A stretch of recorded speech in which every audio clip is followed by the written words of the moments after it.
सम्मानित साथियों, आज हम एक भ्रम का खुलासा करेंगे।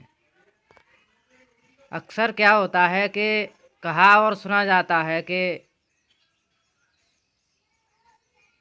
कबीर साहेब, रविदास जी महाराज, डॉक्टर B.R. अम्बेडकर जी, गरीबदास जी, नानक देव जी यह ब्राह्मणों के खिलाफ थे, लेकिन यह एक भ्रम मात्र है।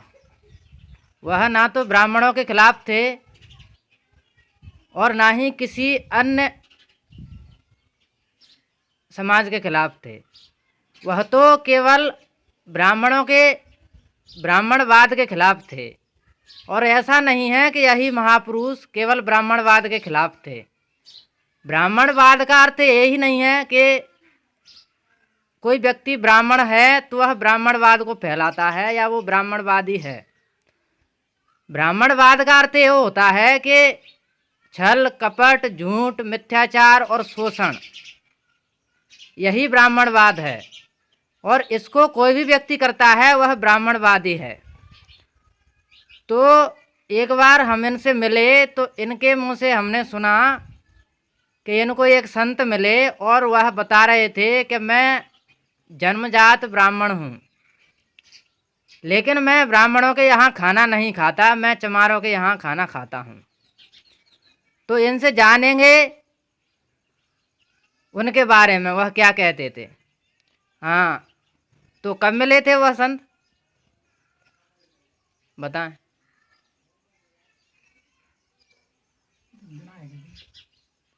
लगभग कितने दिन हो गए होंगे?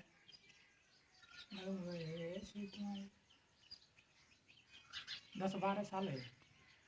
हाँ, तो मतलब क्या वो ऐसे बोलते थे कि मैं ब्राह्मणों के यहाँ खाना नहीं खाता? ऐसे बोलते। और तो कारण पूछा होगा आपने कि क्यों नहीं खाते ब्राह्मणों के यहाँ खाना? वही नहीं खाते कि ब्राह्मण कुछ बोलते छलकपट कर दो बंद कर दो खाना। तो वो तो बता रहे थे कि मैं जन्मजात ब्राह्मण हूँ, यानी कि वे स्वयं ब्राह्मण जाति से थे, बता रहे थे ना आप? सही है। तो मतलब वे ज़्यादा खाना या रहना मतलब चमारों के यहाँ पसंद करते थे। चमारों के खाते खाना और बनी को खाते। हाँ, ज़्यादा कहाँ रहते थे वो? ज़्यादा तो हमारे बिरादरी में रहते। अच्छा, ज़्यादा रहते। तो साथियों, ऐसा नहीं है कि केवल अम्बेडकर साहब, कबीर साहब और रविदास जी, नानक देव, गरीबदास जी ब्राह्मणवाद के खिलाफ थे।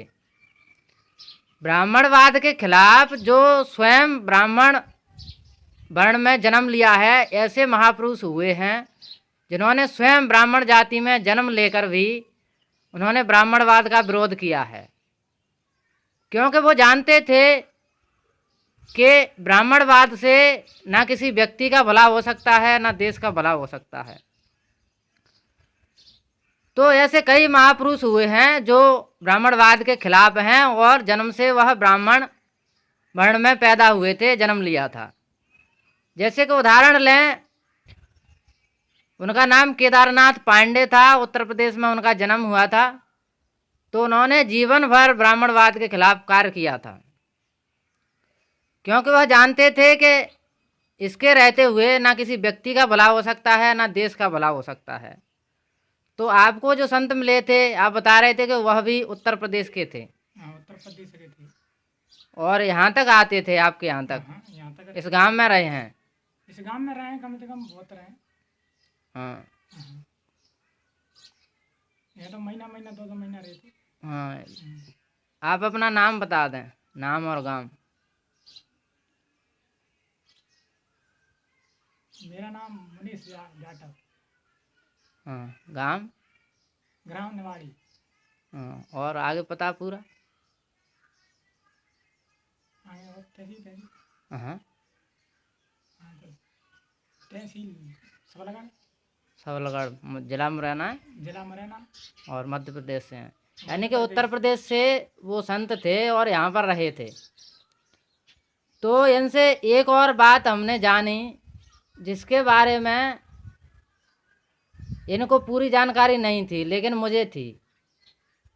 तो क्या है कि जो भारत भूमि है वह बुद्ध की धरती है, बुद्ध की भूमि है। This is the land of Buddha, यानी कि बुद्ध की धरती है। इसके संकेत हमें कहीं ना कहीं मिल जाते हैं, यानी कि इनको कुछ परेशानियां रहती थी शारीरिक। तो उन संतों ने क्या है कि श्वासों की साधना बताई इनके लिए। हाँ तो बताइए। तो श्वासों की साधना के माध्यम से आपको कुछ राहत मिली? हमको फायदा मिलो, बहुत फायदा मिलो। तो क्या है कि ऐसा नहीं है कि बौद्ध धर्म या बुद्ध के जो सिद्धांत थे वह विदेशों से आए हुए हैं, बाद में कहते हैं कि मतलब विपස්සना साधना खत्म हो गई थी, ऐसा नहीं है। माने कहीं कैसे जब यह धरती बुद्ध की है तो कहीं न कहीं अवशेष और संकेत हमें आज भी मिलते हैं, और कहीं न कहीं किसी न किसी संतों के माध्यम से, चाहे वो किसी भी मत पंथ के हों, कैसा भी भेष वह रखते हों, कैसे भी कपड़े पहनते हों, लेकिन बुद्ध की विचारधारा को ख़त्म नहीं किया जा सकता। वह कहीं न कहीं हमें दिखाई पड़ती है और हमें बस देखने और समझने की ज़रूरत है, तो हमें कहीं न कहीं मिल जाएगी। और क्षेत्र भी यह पिछड़ा है, लेकिन ऐसे ऐसे संत हैं जो अन्य मत पंथों में हैं, वह भी बुद्ध का ही संकेत देते हैं कि यह बौद्धिस्ट थे, और बुद्ध की विचारधारा भी उनके मत पंथों में शामिल है।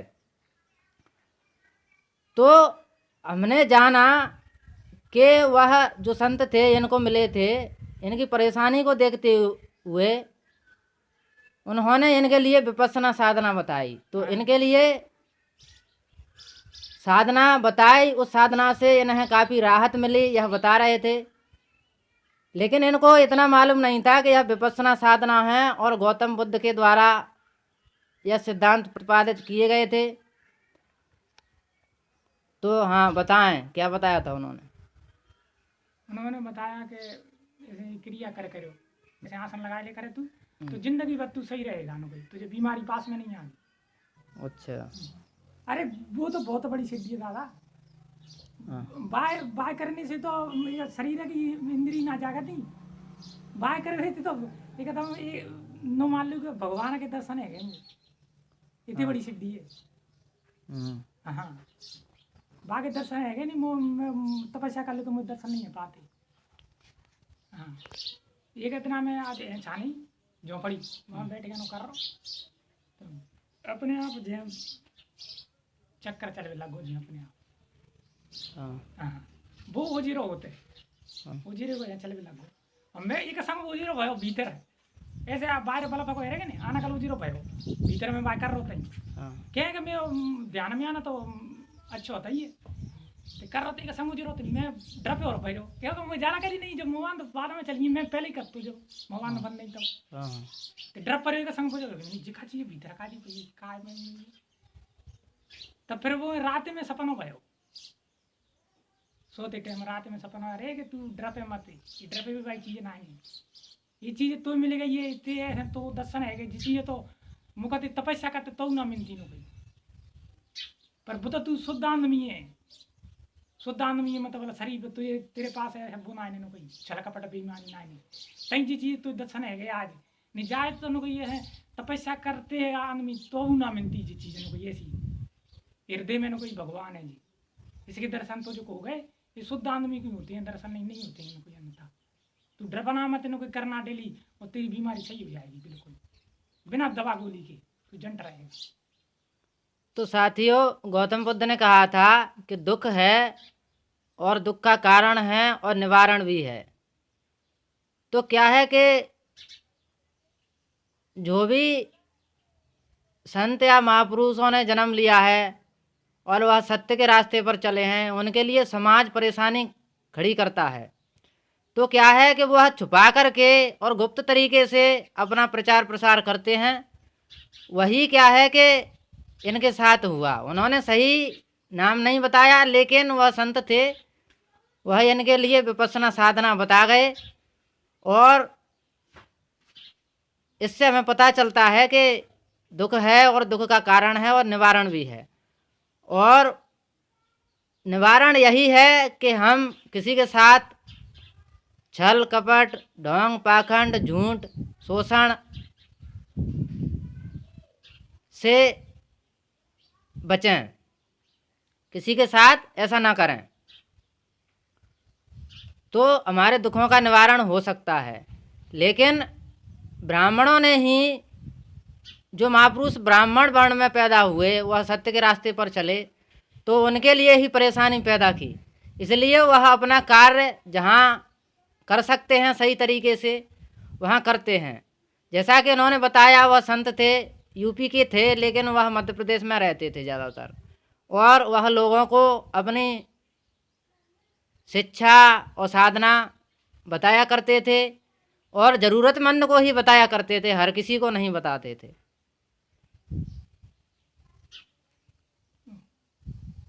और कुछ बोलना चाहते हैं? हाँ, और बिन ऐसे बिन का नाम था केशवानंद महाराज जी। वो उत्तर प्रदेश के रहने वाले थे। और मैंने मुझे जैसे मेरे घर आए, और वे हटानी 10-15 दिन रहे मेरे घर, तो बिन ऐसे अपनी खुशी थी, अपनी मर्जी थी, बिन ऐसे हमको वचन दे कि जा मैं तुझे वचन देता हूँ, एक दिन तुझे भगवान मिलेंगे। मैंने कही कि है महाराज, मैं ऐसे भागे खान रहे तो मुझे भगवान मिल जाए। कि नहीं मुनीष, मान लेना तू मेरी बात को, और नहीं जा दिन मिलेंगे उस दिन तू मुझे याद करेगा कि एक दिन तुझे भगवान के दर्शन अवश्य होंगे, न कहीं चाहे कब होंगे, पर चलना अब तू चलेगा ताई तरीका के, गंत मत हो जाना, शुद्ध रूप से चलेगा तो तुझे चाहे भगवान 5 मिनट कोई दर्शन दें, कोई पर देंगे जरूर, न कोई वो चाहे तेरे हृदय में दे दें, चाहे तो कितम कछ दे दें, पर देंगे जरूर, न कोई। तू चाहे आए सावत चलिए, किसी के संग ईमानदारी से व्यवहार करना, शुद्ध रहना, किसी के साथ गद्दारी नहीं। तो उसने वचन दिया कि यूँ कही उसने कि मैं संत वचन पत्थर की लिखा, और वचन सग पर जाए फीका। मैं संत हूँ मुनीष, मेरा वचन कभी खाली नहीं जाएगा। संत वचन पत्थर की लिखा, और वचन सग पर जाए फीका, पर होना चाहिए सच्चा संत न कोई। तो वे सच्चे संत थे, इसीलिए उनका वचन सत्य हो गया कि भगवान मुझे 5 मिनट के लिए दर्शन दिए, पर दर्शन मुझे है गए। उन्हें मेरी पूरी उम्र कट जाती पर मुझे दर्शन नहीं मिले मेरे पास। तो साथियों, इसमें अंधविश्वास वाली कोई बात नहीं है। जैसा कि इन्होंने बोला है कि वो बता रहे थे कि चाहे हृदय में ही दर्शन क्यों ना हो, तो यानी कि वह अंधविश्वास भी नहीं फैला रहे थे, वह संत थे। लेकिन क्या होता है कि कुछ लोगों के पास पठन कौशल और समझने की शक्ति इतनी नहीं होती है, तो क्या होता है कि वह जो समाज में जिस तरीके से चलता आ रहा है उसी हिसाब से अंदाज़ा लगाते हैं। लेकिन उन्होंने बताया कि शरीर में ही सब कुछ है, यानी कि बाहर कुछ भी नहीं है, आपको शरीर में ही सब कुछ दिखाई देगा, और आपकी अंतर शक्ति है वह जग जाएंगी। उनका कहने का भाव ये था, और ऐसा ही इनके साथ हुआ, ऐसा मुझे प्रतीत होता है। तो ठीक है, धन्यवाद आपके लिए बात करने के लिए।